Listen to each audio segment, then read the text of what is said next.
meu querido Guilherme Belintani, primeira pergunta, você está bem, meu amigo? Está se cuidando no meio disso tudo? Como é que você está? Saudade de você, viu, rapaz?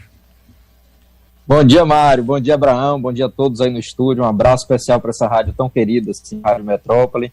Um abraço a todo mundo que nos escuta. Assim, tô bem, Mário. Firme, momento muito difícil aqui no Bahia, né, Mário? A gente tem no futebol um ciclo muito instável, né, ainda. O futebol é aquela circunstância que você planeja. O Bahia cresceu muito nos últimos anos, né? A gente conseguiu desenvolver projetos muito importantes. O clube tem outro posicionamento no futebol brasileiro, mas nem tudo que a gente planeja acontece e a gente está naqueles momentos de fazer mudanças de planejamento circunstanciais para ver se o que a gente planeja fora de campo consegue ter melhor resultado dentro de campo, né? Então, momento difícil dentro de campo, mas é nessa hora que a gente se prova, né? É nessa hora que a gente vê exatamente a nossa capacidade de reação, a nossa capacidade de ajustar os erros, de corrigir aquilo que a gente achava que ia dar certo, mas não está dando certo. Em vez de se esconder debaixo do edredom, a gente vai para a luta. E essa é a lógica do futebol e a lógica da vida como um todo, né, Mário? É que quando as coisas não acontecem exatamente como a gente planeja, a gente tem que levantar a cabeça e partir para cima, partir para resolver. E é nesse espírito que eu estou, mas bem firme, bem de saúde, a família também bem. A pandemia mudou muito as nossas formas de pensar as coisas, né? E eu também reflito muito na minha vida e mudando muitos hábitos. Mas aqui no Bahia, numa luta muito grande para fazer esse clube mais forte, esse clube maior. E eu digo sempre, no futebol as crises vão acontecer várias vezes. O que vai mudar é a nossa capacidade de reação diante da crise, né? A nossa capacidade de, a partir de uma crise, sair mais forte e sair mais preparado para a próxima crise. E, naturalmente, sem mudar os planejamentos do lado de fora, melhorando do lado de dentro, mas fazendo tudo para que o Bahia volte a vencer em breve, né? Estamos trabalhando para isso. Mas no mais está tudo bem aqui, trabalhando firmemente e cuidando um pouco da saúde também, que nesse momento a gente precisa, né? Então, muito bom ouvir suas palavras de novo, estava com saudade também, Mário. Guilherme, o futebol no Brasil, de um modo geral, sempre foi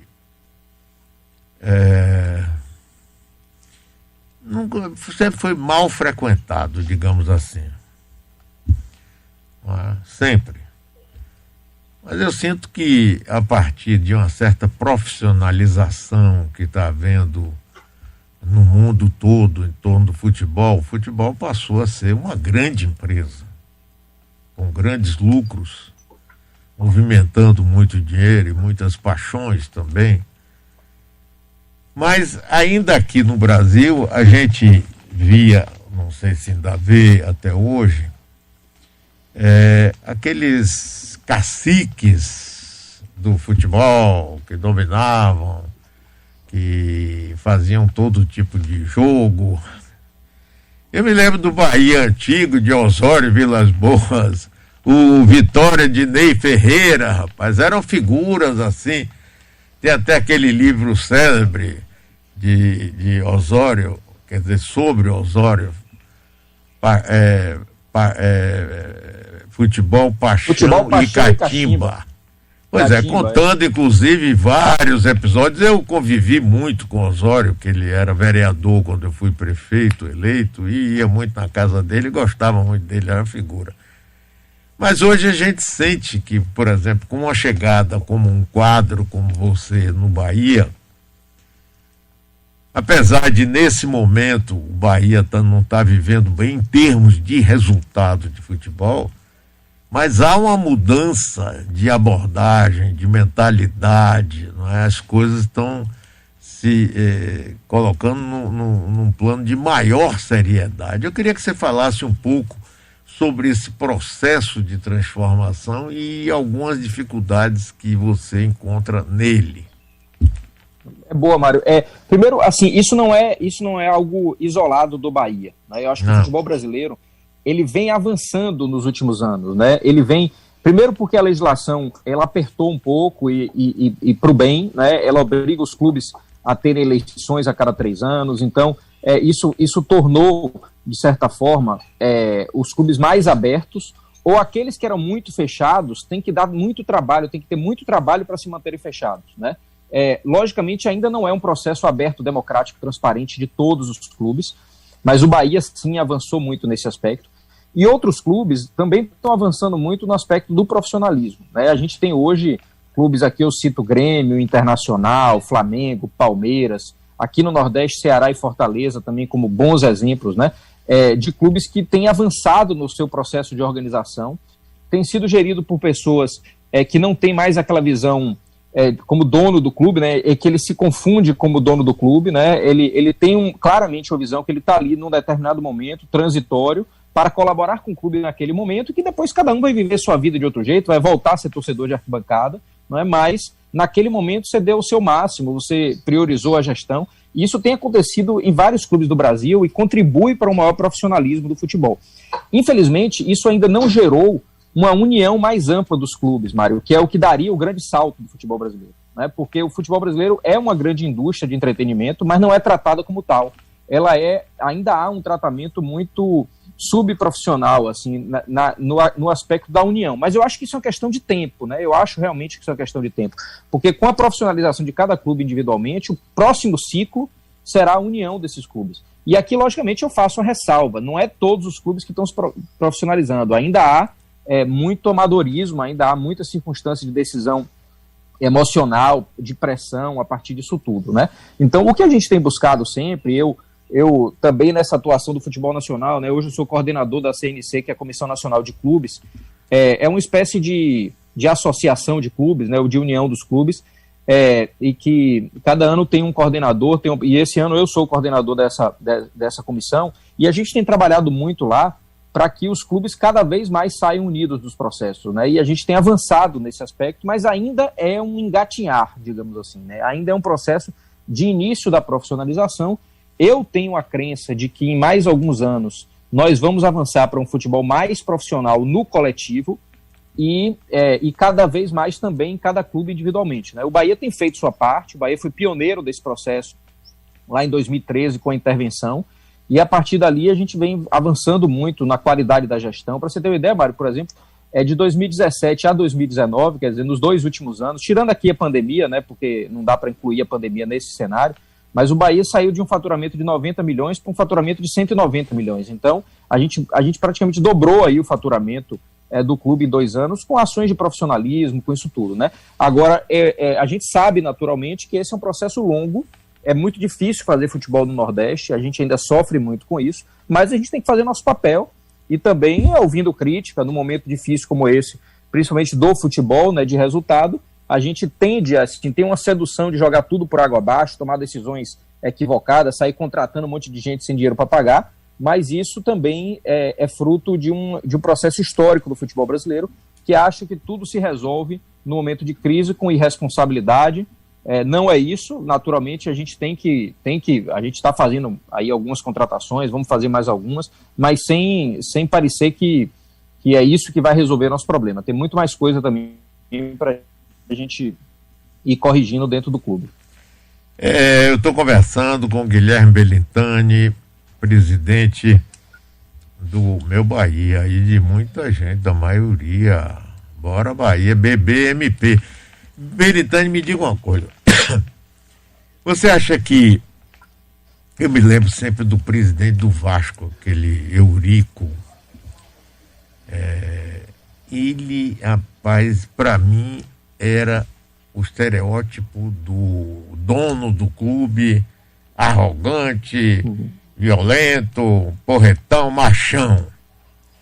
Você acha que esse tipo de dono de clube está desaparecendo? Ainda tem muitos? Como é que é esse mundo do futebol? Mário, você veja que eu também sou muito criticado às vezes, né? Por não ser um presidente de chegar e chutar porta, de falar um monte de coisa, né? Eu sou muito criticado, acredite mesmo, assim, porque o pessoal fala assim, Belintani é um bom gestor, mas na hora do futebol tem que dar uns 3 gritos, tem que xingar, tem que fazer isso. Isso daí é uma coisa, além de ser muito antiga, é uma coisa que dá uma falsa impressão de que resolve, né? Não resolve. Na verdade, hoje, você tem jogadores que são muito mais esclarecidos do que eram há 20 anos atrás, né? Hoje a gente não tem mais aquele jogador que se move apenas pelo grito, né? O jogador hoje é muito mais esclarecido, ele tem noção de como são os processos de melhoria dentro do clube. É lógico que às vezes é preciso ter uma fala mais dura, às vezes é preciso ter uma cobrança mais rígida, mas aquele modelo antigo, né, você falou Eurico Miranda, o próprio Osório, o próprio Maracajá também, sim, todos, ninguém, claro. Né? Era o contexto da época, né? Era o contexto da época, né? Eurico mais agora, mais um Osório, um Maracajá, cada um viveu o seu momento, né? Naquele momento, a sociedade pedia aquilo, né? Era essa a resposta que a sociedade pedia para determinadas circunstâncias, né? Hoje a gente vê determinadas coisas como folclore, né? E a gente vê, naturalmente, o dirigente que se perpetua com esse modelo é um dirigente completamente arcaico que esconde atrás dessa agressividade, dessa forma de cobrança, esconde uma incompetência, né? Na verdade, o que ele esconde ali é uma incompetência de resolver por outros métodos, e aí joga tudo para essa forma mais rígida de cobrar, mais desequilibrada, né? E eu tenho visto, Mário, assim, com muitos colegas que eu converso sobre o processo mesmo, né, das crises e dos momentos mais difíceis, normalmente hoje, nas circunstâncias, os Eurico Mirandas da vida, eles têm uma resistência muito grande dentro do próprio elenco, dentro do próprio clube, né? A reação é inversa, né? Ele vira um boicotado dentro do futebol, o que é muito bom, porque, de certa forma, isso vai gerando os controles internos também de civilidade, né? Eu não quero dizer que o futebol não precise, de vez em quando, de um pulso muito firme e de uma fala mais assintosa, no sentido de cobrança mesmo, e a gente faz isso muito. Agora, tratar isso como uma regra, tratar isso como um remédio permanente, é algo inconsequente, antigo e absolutamente superado, né? Eu queria que você falasse agora sobre a transmissão dos jogos via internet e a relação com a Globo, que até então era exclusiva e que era praticamente a dona dos jogos de futebol. E aí, Belintani? Mário, essa é uma mudança muito grande do futebol brasileiro, né? A gente tem hoje um modelo que ele é único no mundo, né? Ele divide o direito de transmissão entre o clube mandante e o clube visitante, quer dizer, os dois times que jogam uma partida, eles precisam ter vendido o direito para uma mesma emissora, para que aquele jogo seja transmitido, né? O governo federal editou uma medida provisória, a MP 984, que está caducando agora, né? Ela não vai ser renovada, quer dizer, ela foi renovada, mas ela não vai ser apreciada pelo Congresso. Mas essa medida provisória, ela dava o direito de transmissão ao clube mandante, ao clube que jogava em casa, né? E é assim no mundo inteiro. Significa que um Bahia e Fluminense, por exemplo, se o Bahia vendeu para uma transmissora de TV, ele tem o direito de transmitir, né? Não precisa que o Fluminense também tenha vendido para a mesma. Isso significa uma maior democracia do futebol, maior abertura do futebol, mas infelizmente a MP não vai ser apreciada pelo Congresso Nacional e a gente volta para o modelo antigo, né? Mas o que isso impacta na pergunta que você fez, né? Quanto mais transmissões a gente puder fazer, mais o futebol vai ser democrático e menos monopólio a gente terá, né? A Globo, e aqui eu também não falo mal da Globo no sentido, ela está lutando pelo dela, ela está trabalhando para ser majoritária no processo de comunicação, mas para os clubes é o pior dos cenários, é um processo monopolizador que faz com que a venda seja por um preço menor do que poderia ser. E o ideal é que a gente tenha abertura. Essa abertura já está acontecendo, apesar de não ser no futebol brasileiro. Hoje, por exemplo, o jogo da seleção brasileira não será transmitido pela Globo, né? Isso é um sinal de novos tempos, né? Um jogo de seleção brasileira de eliminatórias para a Copa do Mundo não ser transmitido pela Rede Globo é um sinal de novos tempos. E quem é que vai transmitir, Belintani? Quem é? Vai transmitir o UOL vai transmitir, por exemplo, né? Então, assim...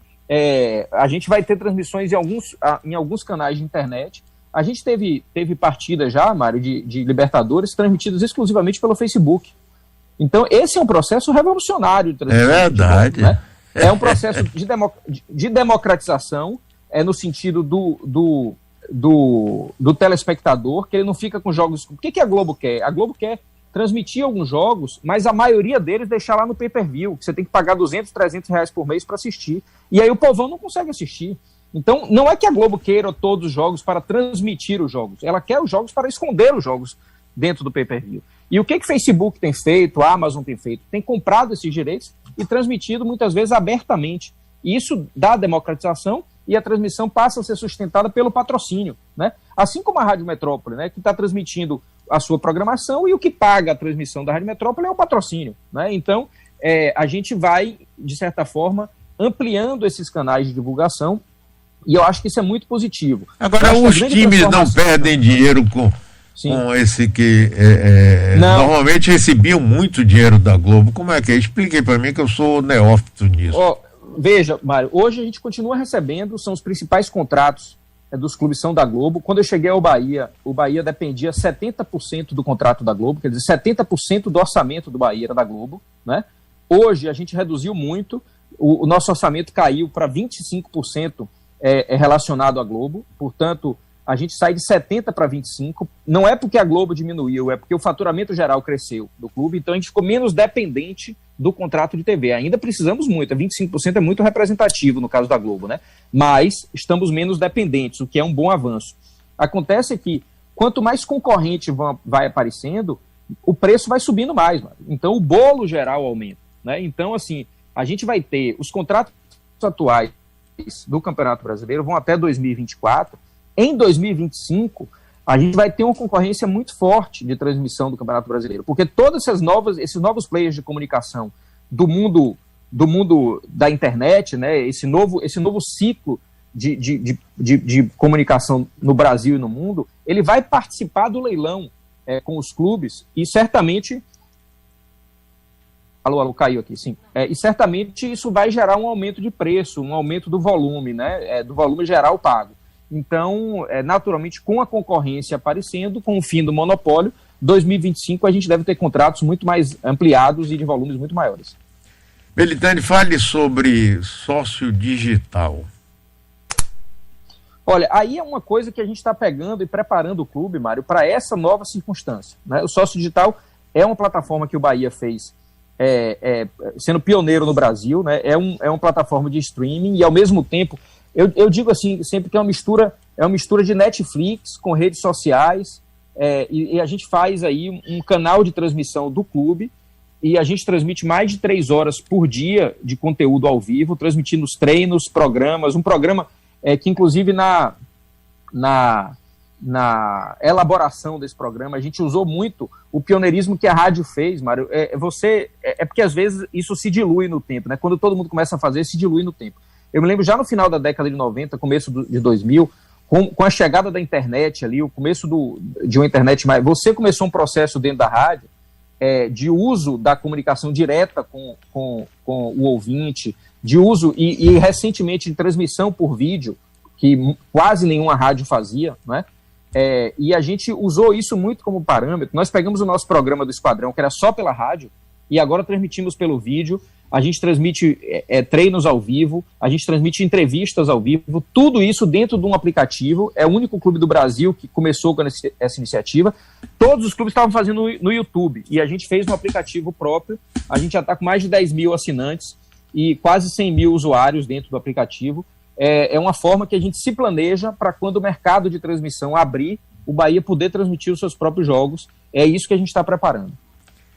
Agora, quando o Bahia vem assim, como tem perdido ultimamente, como é que bate isso em você, no treinador e no time? Como é que fica esse clima? Assim? Bate forte, né? Bate forte porque eu digo sempre assim, internamente a gente comenta muito. Pra gente que leva muito a sério isso, né? A gente sente demais, né? Tem aquele dirigente que não tá nem aí, que ele quer, de certa forma, que a fase passe, mesmo que de maneira artificial, e ele volte a ter, né? Então ele sente menos. Para nós, que somos de fato torcedores, envolvidos com o clube, que temos história dentro do clube, a gente sente demais, né? O que a gente não faz é se esconder, o que a gente não faz é fingir que o problema não existe, né? Para se ter uma ideia, Mário, assim, a gente começou o ano e a nossa expectativa era fazer um 2020 talvez um dos melhores da história do clube, né? O clube com um equilíbrio financeiro muito bom, com contratações que mudavam um pouco o nível técnico do time, com um ambiente muito estável, com um novo centro de treinamento. Esse era o planejamento de 2020, né? Em março veio a pandemia, queda significativa de receita, atletas sem fazerem nenhum tipo de exercício, quase 4 meses parados. A volta da pandemia, a gente começou a ter muito problema, né? A gente começou a ter, de certa forma, um resultado muito ruim na Copa do Nordeste, apesar de irmos para a final e de termos a melhor campanha, perdemos a final de um jeito muito ruim, conquistamos o Campeonato Baiano num suor muito grande, somos campeões baianos, somos tricampeões baianos que não éramos há 32 anos, mas não foi uma campanha que encheu os olhos do torcedor. E o Campeonato Brasileiro, que a gente já passou duas rodadas aí na zona de rebaixamento, e agora a gente está ali na linha muito tênue da zona, o primeiro fora da zona de rebaixamento, né? Temos um time para superar isso, temos uma estrutura para superar isso, temos um treinador de ponta do futebol brasileiro.